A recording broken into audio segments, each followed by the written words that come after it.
Hey everyone, today's guest is Fat Mike, bassist and lead vocalist for San Francisco punk rock legends, NOFX. Together we break down the writing, recording, and inspiration behind The Decline, an 18-minute and 21-second EP released as a single song by the band in 1999.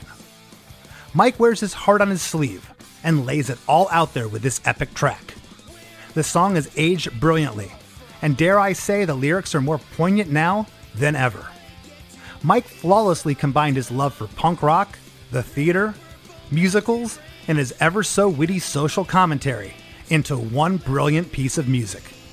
This is truly his magnum opus, one I was honored to get the full story of. So sit back, buckle up, and enjoy part one of my discussion with Fat Mike. Hey, have you heard? Krista makes a podcast. Hey, have you heard? Krista makes a podcast. Hey, have you heard? Krista makes a podcast. Hey, have you heard? Krista makes a podcast.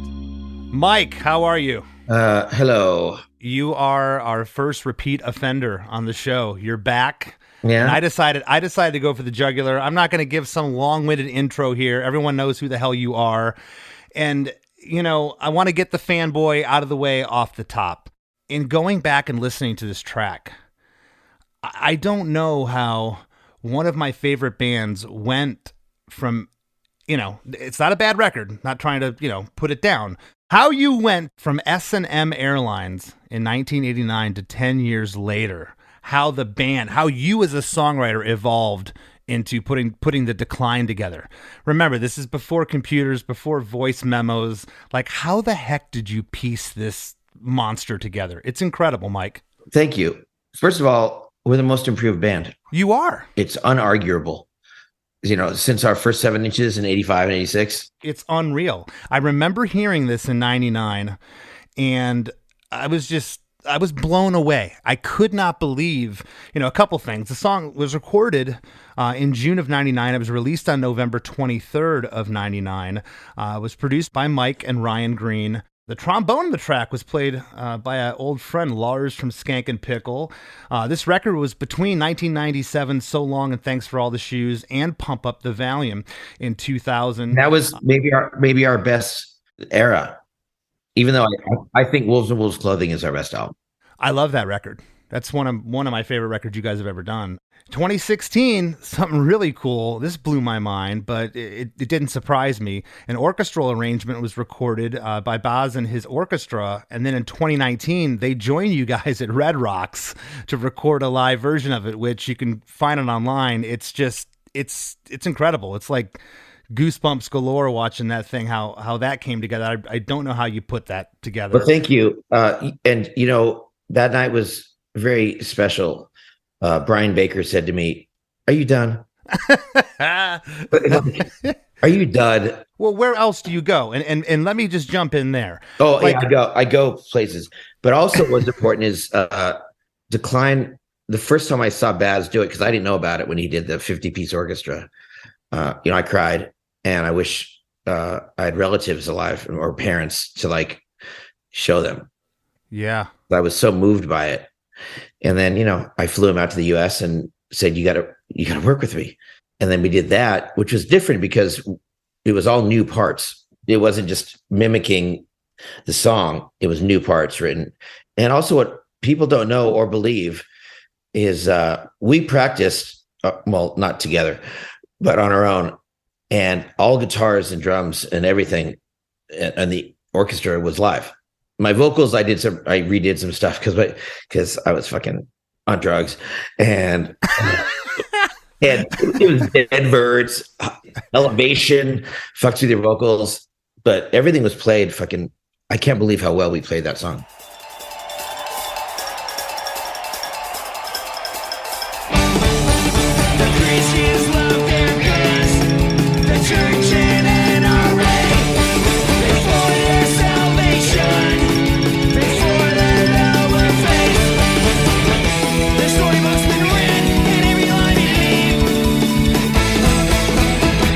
Curriculums were set, lots of years was read.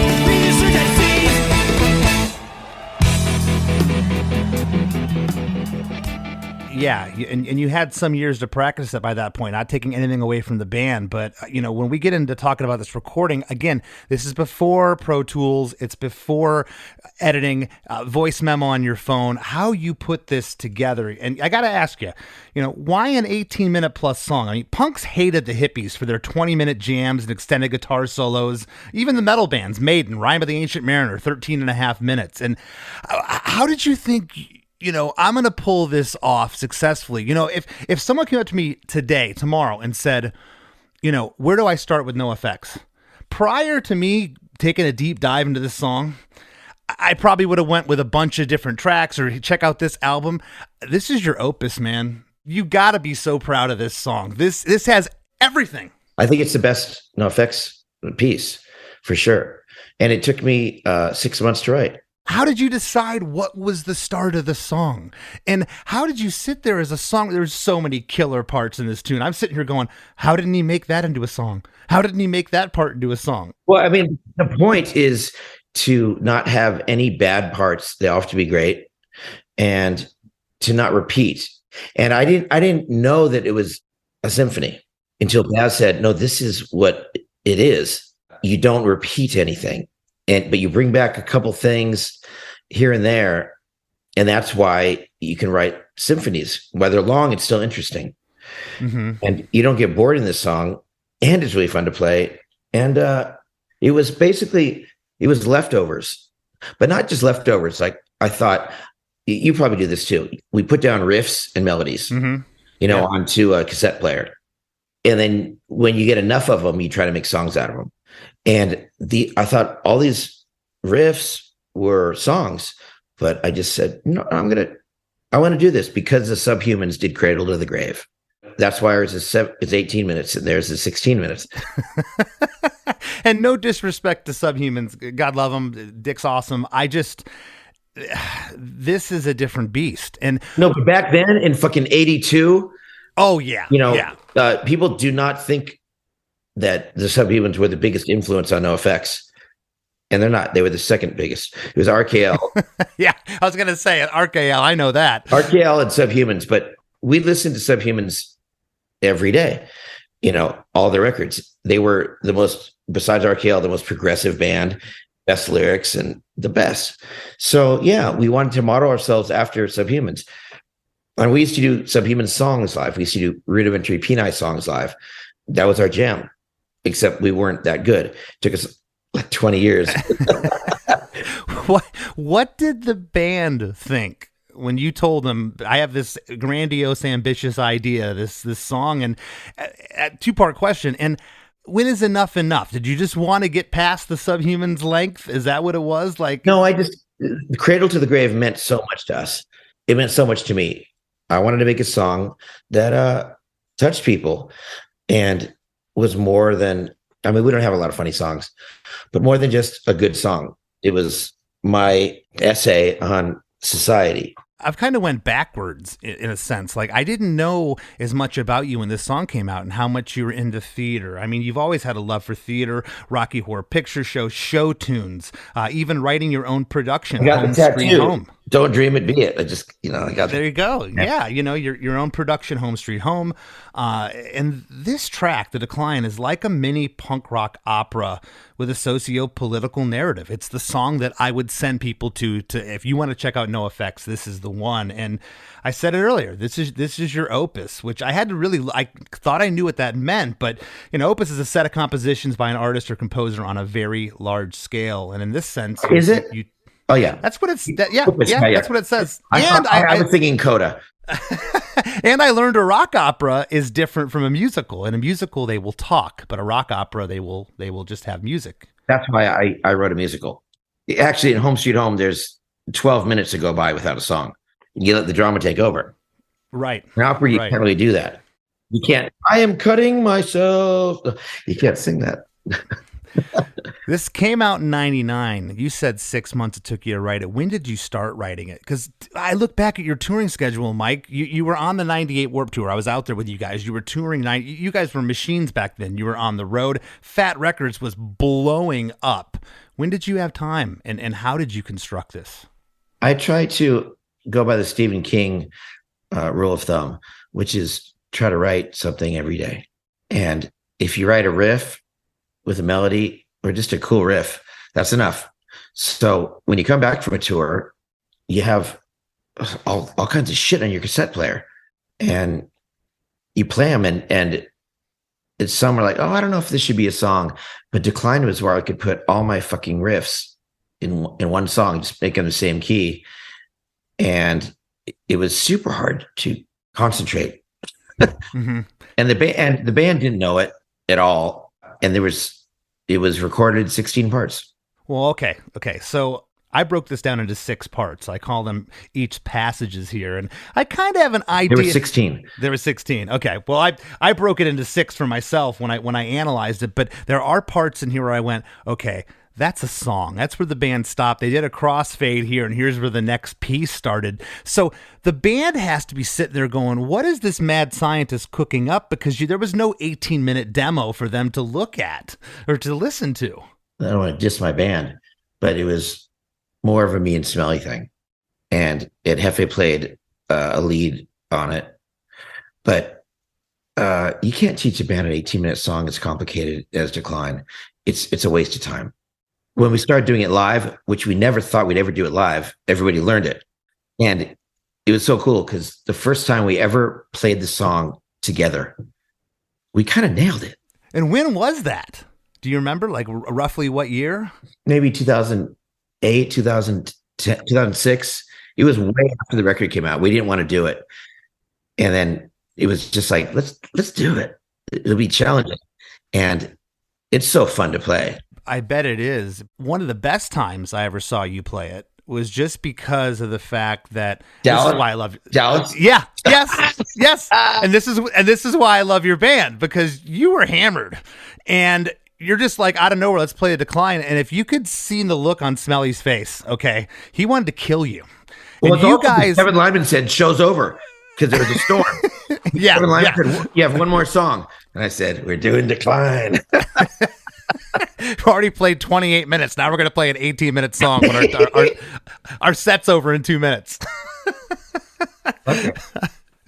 Oh, man. Well, punk rock it's absurdity. And I live an absurd life. And every time I go out anywhere, I self-deprecate to make someone laugh. Where's the scabies shampoo? Oh, you don't have that? What about the crab shampoo? Do you have any adult diapers?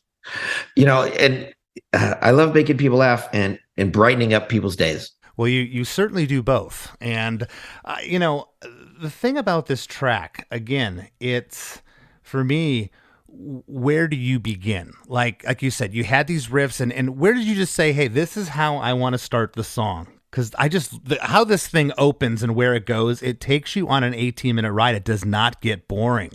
And I guess where I'm at with it is looking back, before I could analyze this on a computer, on a grid, and look at how I look at songs like now, you guys went to tape with this.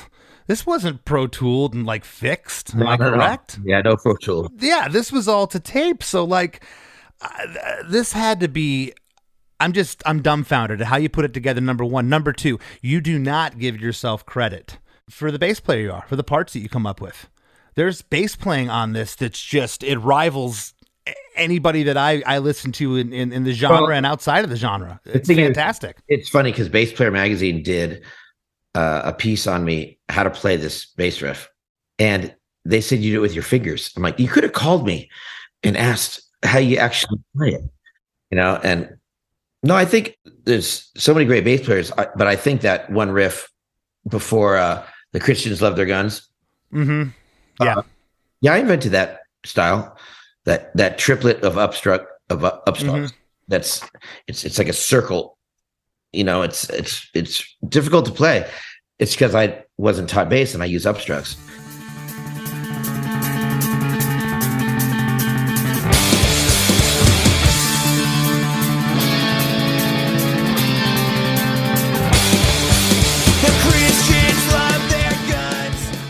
But thank you for the compliment. I really tried to play some bass lines that are fucking killer. I know you did. And here I am again. You mentioned it a little bit ago, from 85, 86, your first 7 inches, the Maximum Rock and Roll comp you were on, some of those songs, to Liberal Animation and S&M Airlines.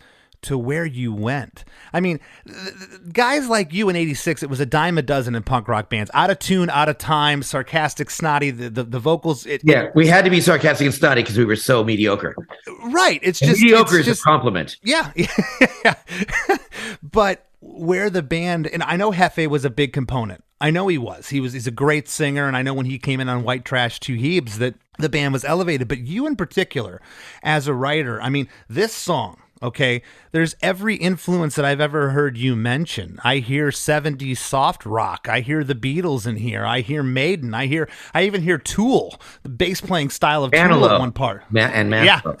Yeah. and Barry Manilow, yes. There's a little Barry Manilow in there.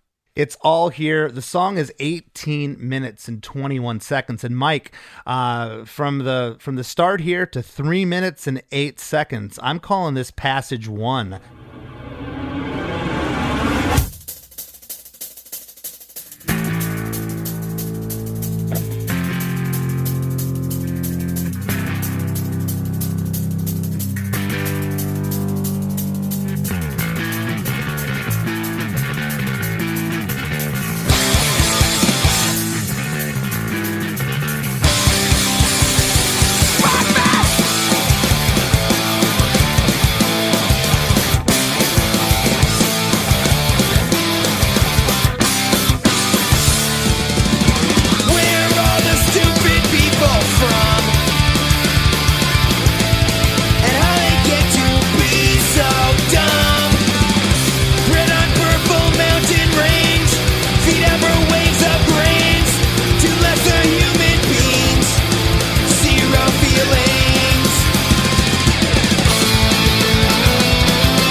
And the intro, there's like this backward swell. It's not a cymbal. What was that? That was all Ryan Green.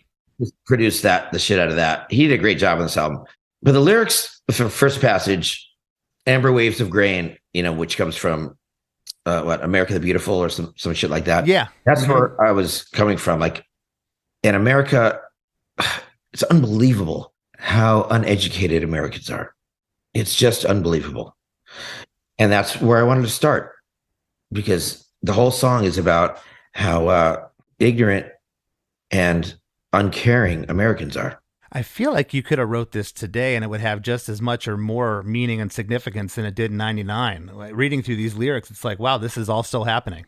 And in 99, we had Clinton, and the standard of living in this country was great. Things were going very well. and I didn't really know what to write about. And the prison system is where I went. It was especially when Robert Downey Jr. got convicted and went to jail because he was doing drugs in his hotel room by himself.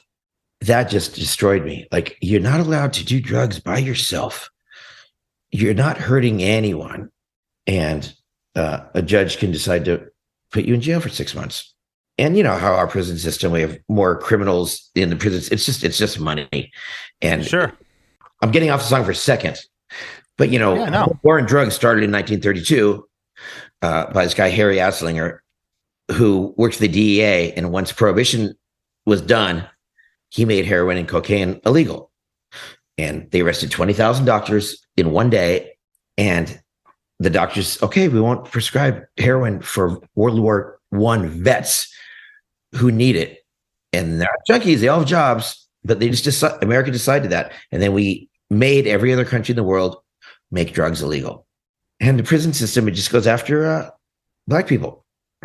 It's developed to imprison Black people. That's what the song starts as. And Christians who love their guns are a little ironic. Let's get into these lyrics. The intro, again, it's that backwards swell into 2 bars of a hi-hat. On the 3rd bar, man, you come in with this distorted bass tone. It's just killer. And then when the band kicks in, panned off right as a vocal, it almost sounds like Melvin saying, fuck no. What's he saying there? That's based on Bad Religion from Suffer when they say, sit cow, sit cow.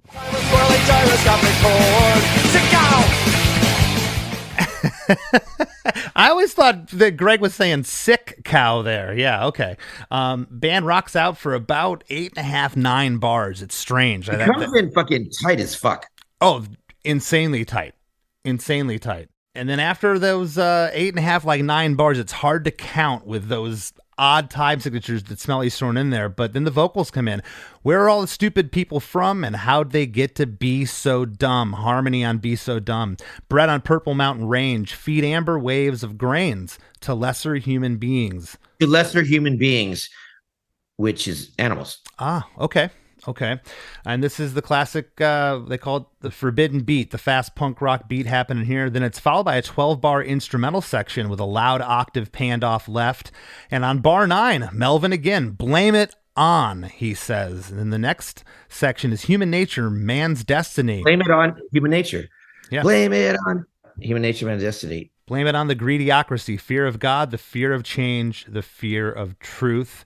And we got Hefe on some backing vocals there, man's destiny and greediocracy. I love how it goes back between Hefe and Melvin in the song. It's all over the place. Yeah, you're mistaken. You know who did all the backups was Spike. Oh, that's not Hefe. I am mistaken. Well, I'll be damned. Hefe does sing on this song, but all the harmonies are me, Spike, and Melvin. Spike was incredible on this album. Well, he is hands down the best karaoke singer I've ever heard in my life, bar none. It isn't surprising he fronts Me First in the Gimme Gimmes. The next section, add the Bill of Rights, subtract the wrongs. There's no answers. Memorize and sing Star Spangled Songs. Wins the questions. Aren't ever asked. Is anybody learning from the past? And the questions aren't ever asked. Yeah. We're living in united stagnation. And we go back to that fast punk rock beat there for a 12-bar instrumental part, drums, bass, stereo guitars before the next section. And, up to this point, is everything played? You haven't had to do any splicing yet. I don't remember. It was 16 parts, and Smelly likes to record that way. He likes to fucking nail something and say, Jason, fix it. But it wasn't that easy to fix stuff back then when you were going to tape. No, there were no Pro Tools. Yeah. It was just get the part down and then keep playing. Like, get the part and keep playing, and then the part before, start from the ending and then go into the next part. And then it splices easy. Well, so you're telling me all these harmonies I'm hearing is all Spike. I don't like anyone to do all our harmonies. It's like I want to mix in me or Melvin or Hefe. So got some different textures and layers. Right. Okay. Father, what have I done? I took that 22, a gift to me from you. To bed with me each night. Kept it clean, polished it well, cherished every cartridge, every shell. Down by the creek, under brush, under dirt, there's a carcass of my second kill. That line's awesome. Down by the park, under stone, under pine, there's a carcass of my brother William. What is that in reference to? Well, it's about this kid who killed an animal. And we all have an experience of when we hurt an animal or an insect and went, oh, like, oh my God, what have I done? Yeah. And there's a few sociopaths that are like, ooh, that was fun. But me personally, I threw at summer camp when I was like 9, I threw a rock into a bunch of pigeons and I hit a pigeon in the head and killed it. And I felt so terrible. So he killed an animal and he ended up killing his brother because of guns are fun in this country. And they're romanticized too. You know, like, here's son, here's your first gun, here's your bullets. You fucking sick fuck.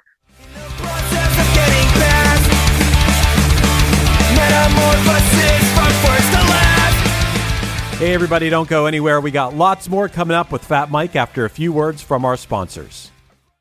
Hey, this is Scott from Fly on the Call. Each week I speak to a different musician, whether they're in an established band like Silverstein or the Wonder Years, or a band on the rise like Spanish Love Songs, Origami Angel, or Meet Me at the Altar.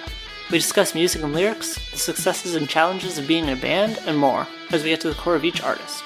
The show features musicians of diverse genres and backgrounds, so there's always a chance I'll be talking to your new favorite band. Listen and subscribe at soundtalentmedia.com.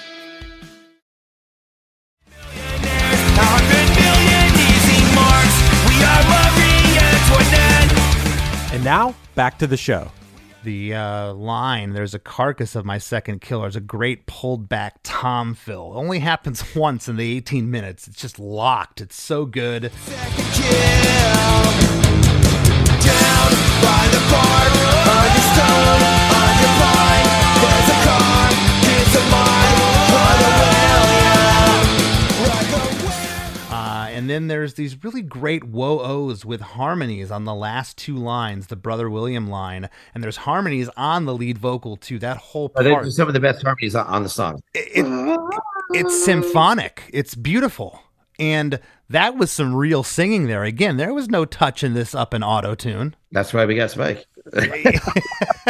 He definitely helped. On So Long and Thanks for All the Shoes, we got Nate from the Boss Tones. You know, because if we're going to play ska well. Yeah, he played a lot of angst. Yeah. And 180 Degrees. It's so easy to defend the status quo. Everyone's so cruel and cynical. When you see the end of... You were always very open about that. You know, I remember having arguments with people like, I heard Mel didn't play on that. Like, yeah, Nate did. Like, why? I'm like, because Nate's killer. Yeah. Still can't pull off that shit. Yeah. You know? Yeah. We're still going to have John Graber play our ska parts on this last tour. Yeah, why not? The last lyrics here in passage 1, I'm calling it. Brother, where have you gone to? I swear, I never thought I could. I see so many times they told me to shoot straight. Don't pull the trigger, squeeze. That will ensure a kill. A kill is what you want. A kill is why we breed. There's some great band dynamics, hits here as we transition to what I'm calling the next passage. And anything there you'd like to comment on those lyrics I just read? Yeah, you shoot to kill in this country. And cops shoot 5 times to kill. You don't have to go to court. I know you definitely don't remember. It's been 24 years, but I would be interested to go back and figure out where the 16 pieces were. And like I said, I tried, for the listeners to try to make this a little, easier. And for those following along at home, from 3 minutes and 9 seconds to the 5 minute and 28 second part in the song, that's what we're gonna touch on here. And this part's killer.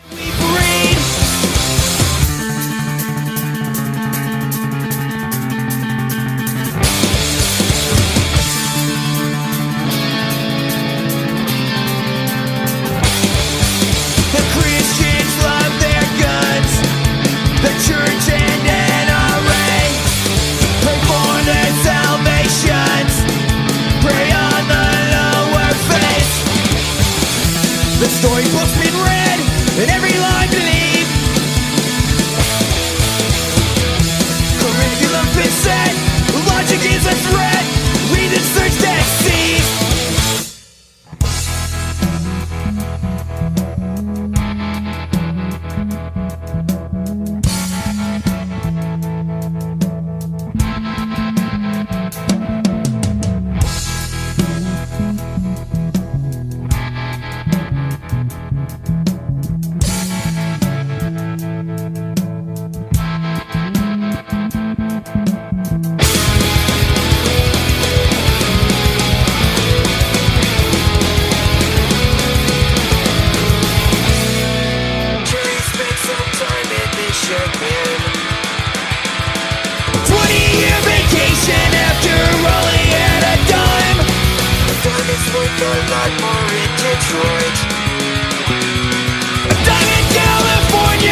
passion is simple and fast. It's been 17 fun years of being someone's bitch. Don't think, drink your wine, watch the fire burn. His problems not mine, just being my own citizen. The first part of this is 8 bars of a killer bass lick. It harkens back to Iron Maiden, this part, you know. And by the way, Eddie, Bruce, and Paul, you got to play it for me on the Punkadelic. One of my favorite NoFX songs, and nobody ever gives it any love. Nobody. The ending is so cool. The ending is so cool. You talk about Samson, like that was Bruce's first band. Like I get it. Yeah. I get the joke. But that down. It's so rad. It's so good. But this is the first. Well, they fucked up when they got rid of Paul. Yeah. This is the first time that I was really like, okay, Mike's just not a punker. I mean, you can just, who's playing bass like that? This was like, my God, it's like Steve Harris on Speed, you know? I met him and he's a cool dude. Yeah.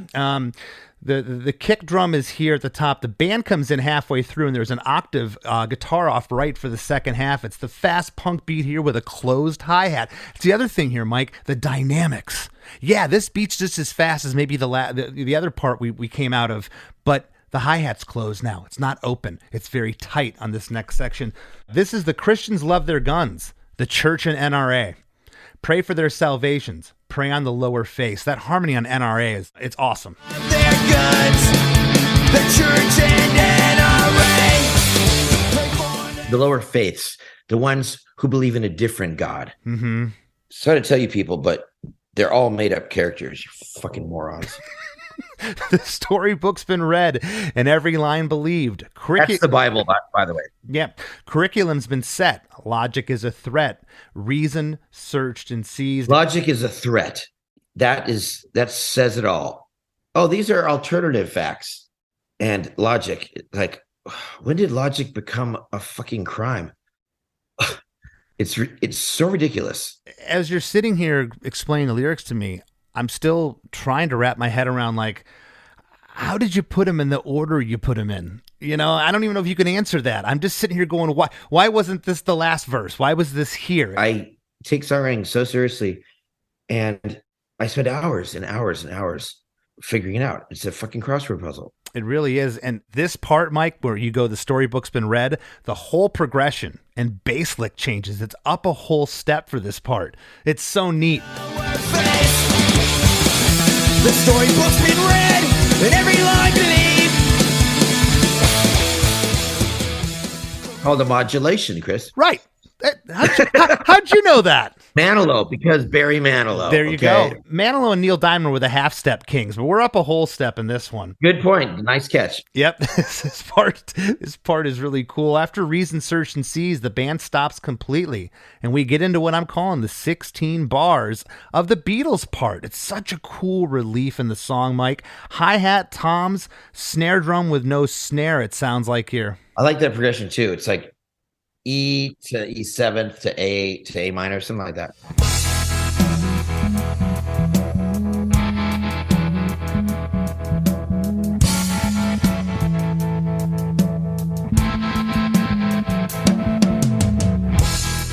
It's awesome, and what's going on with the guitar and the tremolo there, it's so cool. It's like distorted, but it's sparkly. It's followed by 8 bars of the fast beat again, bass, guitar panned left, not stereo guitars, and an octave guitar pan right to set up for the next verse, which is the Jerry part you were speaking of a moment ago. Jerry spent some time in Michigan, a 20-year vacation. After all, he had a dime.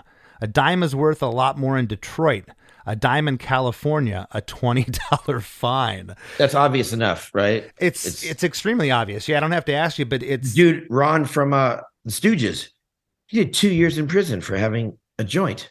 Like, you people are insane. Yeah, I love the first line here, Jerry spends the time in Michigan. It's like this filtered process vocal. The band sounds small, and then it opens up on the 2 and the 4, but on 3, a dime is worth a lot more in Detroit. On that third line, it's that process vocal. Again, those dynamics that's going back and forth. Jerry spent some time in Michigan. 20-year vacation after only at a dime.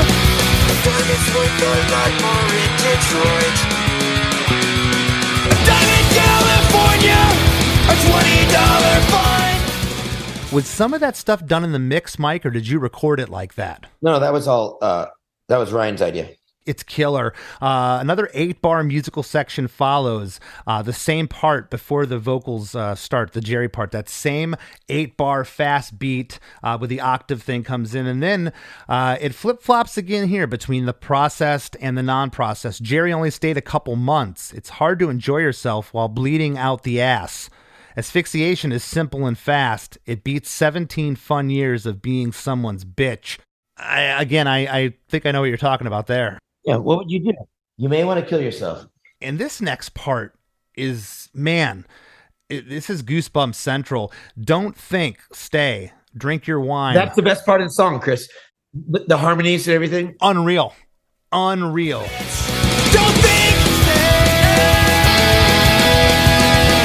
drink your wine. Watch the fire burn. His problems not mine. Just being my own citizen.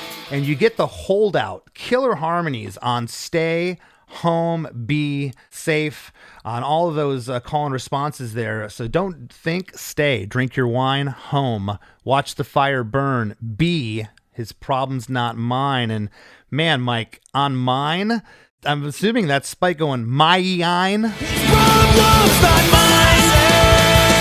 Just being. He cracked, but I wanted to keep it. It's awesome. Is that I didn't get it. I go, it's perfect. It is so perfect. I never would have thought that his voice cracked there, but at the same time, I don't think he could emulate that if he tried. It's so high. It's so fucking high, that note. But what are the 4 words? Stay, home, be, and safe. Stay home, be safe. So it doesn't have to be the others, but it's just stay home, be safe. No, and that play on words within the lyrics, those little things. Some people have that knack to do those play on words. Sometimes when people do that kind of stuff, like you just illustrated there, it comes off phony, it comes off cheap, it comes off cheesy, and it just doesn't do that here. I did not drop the world on Heavy Petting Zoo. I sing a whole different subject about Dana, our friend who died in a car accident. Like in between parts, I sing about her. Total different subject.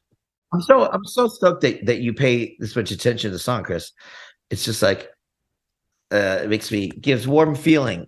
Well, I'm stoked that you want to talk about it. You don't know sometimes, especially with an 18-minute track. This is a lot we're covering, and I appreciate you appreciating me doing it. Because, man, I'm telling you, I've been walking pins and needles the last 3 days. I've been so I have to remember everything because there's so much here. The other thing about this part, Mike, is the octave guitar is doing a call and response to those holdout, the stay, those vocals are wow. It's badass, man. That is so good. That's the end of what I'm calling passage 2. Again, for the listeners that are playing along at home, the next section's 5 minutes and 29 seconds to 8 minutes and 18 seconds. There's a 16-bar intro here.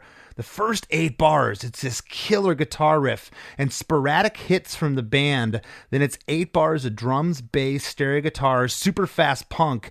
And Melvin here on the 11th bar of this 16 bars, he screams, "Araye?" That's what I wrote down. Araye!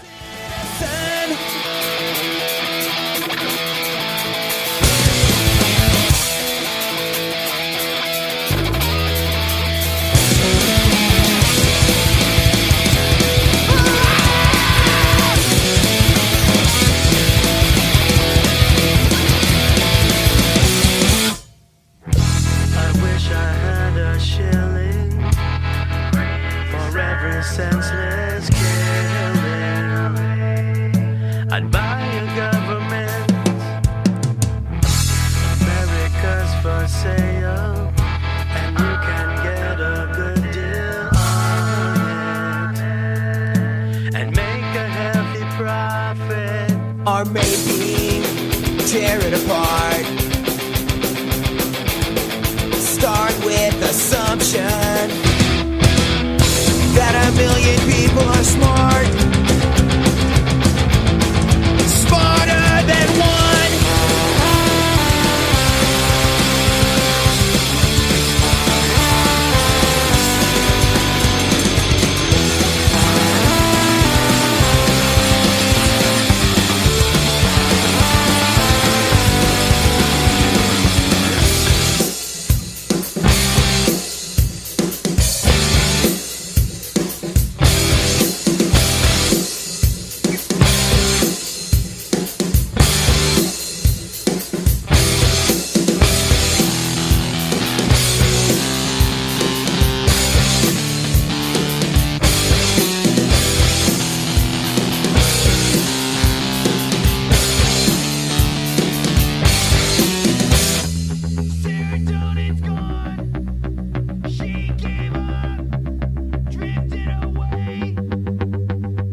Hoo-ah. He's saying hoo-wah. Perfect. He does a lot of it. This is when we started the male yell, I think. Yeah. When just yell something because it adds energy. No, and he doesn't get talked about too much for what he contributes vocally. It's definitely not what Hefe does, but that's not what it's supposed to be. No. Melvin, his voice is amazing. It's great. I really think he's up there with like an Ian McKay or Jason Hall, Western Addiction. He's got a perfect yelling voice because he yells in pitch really well. Yeah, and that's not easy to do. The real secret is, back in the old days, bands would play a show once every 2 weeks or once every month, and they could throw out their voice all they wanted to. And that's why it sounded so fucking good. Yeah. After you go on tour, you can't do it anymore. Well, I can't do that song. Can't sing that song. You know what I'm talking about, Chris. You're speaking to the choir on that one. Well, again, there's not many themes here, Mike, that happen again. Okay, when we get to the trombone hook, that happens 3 times, but I'm calling it the Beatles part. The Beatles part comes in again here from earlier. Yeah. Now, I believe this is Hefe on lead vocals. Yes. Here. Okay. And it sounds like you and Hefe are on the backup vocals, but I'm going to guess that's you and Spike. I don't know. Okay. I know I did it. Well, the lyric is, I wish I had a shilling, and the backing vocal is for each senseless killing. And then for every senseless killing, I'd buy a government. America's for sale, and you can get a good deal on it. A good deal on it is that held out harmony again, and make a healthy profit. The next part, again, the production goes really sparse here. It's just drums and one guitar panned off left, or maybe tear it apart. Start with assumption. The next 2 lines, the big stereo guitars come back in. That a million people are smart, smarter than one. Where does that come from? My political science class in college. I have a degree. Sure, of course I have a degree. I'm Jewish. But the professor said, you fucking kids, you get a vote, fine. And I only get 1 vote. I've been studying fucking politics my whole life. I should get 250 votes. It's not fair that educated people only get 1 vote. I mean, you can't base voting on race or faith. Well, maybe on faith, because fucking Christians shouldn't get a fucking vote. But who's smarter? A million people or 1? I say 1. When Gorbachev became president of Russia and changed everything and wrote Perestroika, you know what? They needed someone to say, fuck all y'all. We're going to change shit because our country is dying. And Ralph Nader, people voted against him, but he's looking out for actually, fuck Ralph Nader, because he did not give up his votes to Gore. But mob mentality is not smarter. Just like art by committee, music by committee. Hey, all 5 members are going to write songs in this band. Okay, well, you're never going to be popular then. Too many cooks in the kitchen. Right. Yeah. Your band, Listen Jake, actually has a lot of good songwriters. We try, but your point, well taken. Sometimes it's like, dude, this is your song. Make the demo of it. You have a vision for it. Just do it. Like, I'm going to muck it up. Yeah. When someone, it was like, oh, let's try this and let's try this. And this part would work good there. It's terrible. It's when your band breaks up. Yeah. No, there's a lot of weight to that. Like JR, man. JR's written some good songs for Less Than Jake. He has. He's the ace up our sleeve. I've always said that. He is so good. I mean, you have Roger, you have Vinny. Well, you had Vinny. JR. Yeah. It's not lost on me, man. Like, but at the same time, what I said is so true. Sometimes it's just too many cooks. This part, Mike, is followed by that 16-bar trombone hook, and this trombone hook, man, I was trying to think of the right words to describe it. It's morose, but it's triumphant at the same time. Oh, that's a really good. That's awesome. What you just said. It's triumphant. But it's sad. It really is. And this hook goes with the bass drums and stereo guitars. The bass line again here, I have it in my notes. Bass line here is absolutely killer. Around bar 7, there's a cool bell of the ride cymbal. Ding, ding, ding, ding, ding, ding, ding, overdub that happens. It's kind of a theme. That happens later.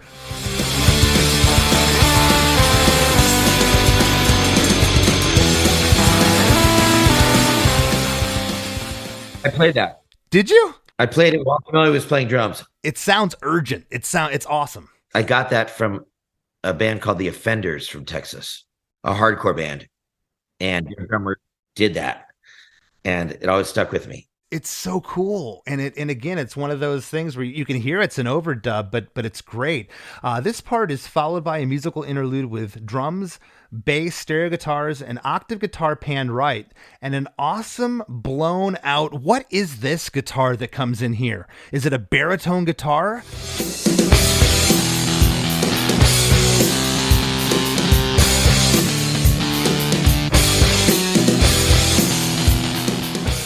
I know what you're talking about. That's bass.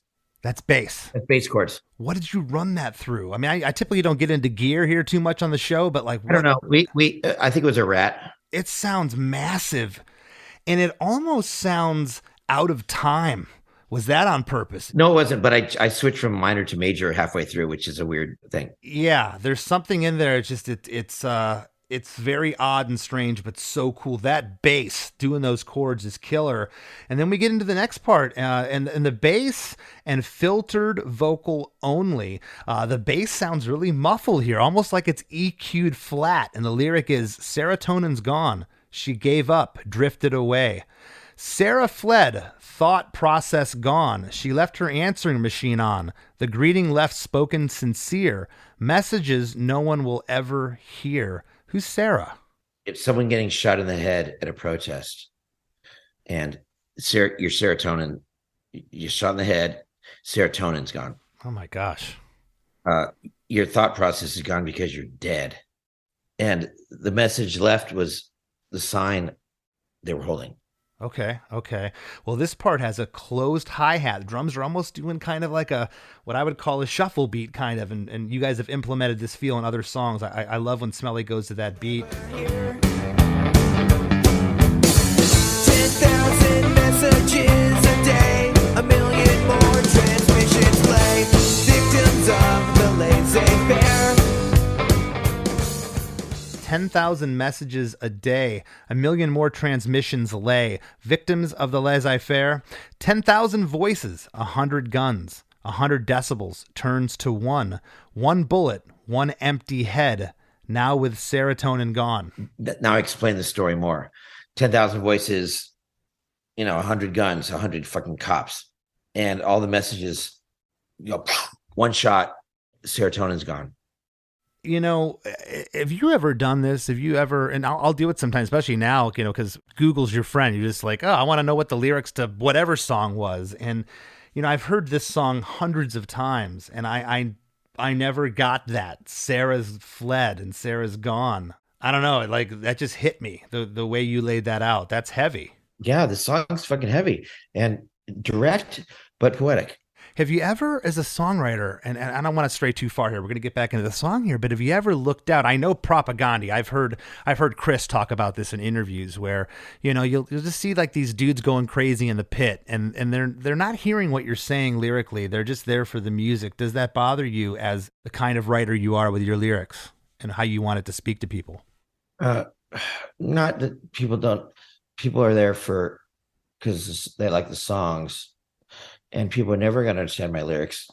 I have worked on a book a little bit. I'm too busy right now at the Punk Rock Museum, but I'm working on a book of 100 songs and what they're about.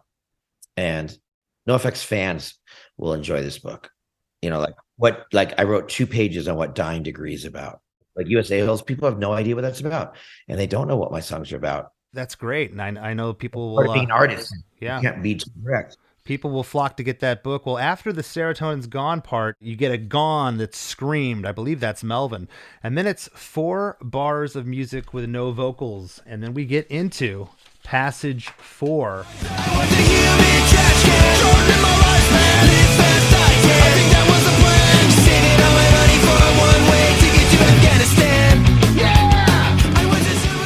Hey, everybody.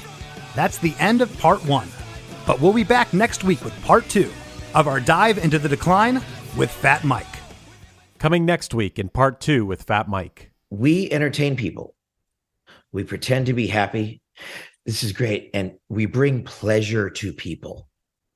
What a great profession. Bring pleasure to lonely people or unhappy people. That's what we do as in a band. We bring pleasure to people, and we don't always want to go on stage, do we, Chris? No. We feel like shit, but I'm going to go on stage to make these people happy. We're all fucking whores. It's just how it is. I ruined my body by, doing drugs and alcohol just to get on stage because I don't feel like it anymore. And judging people, I can't fucking stand it.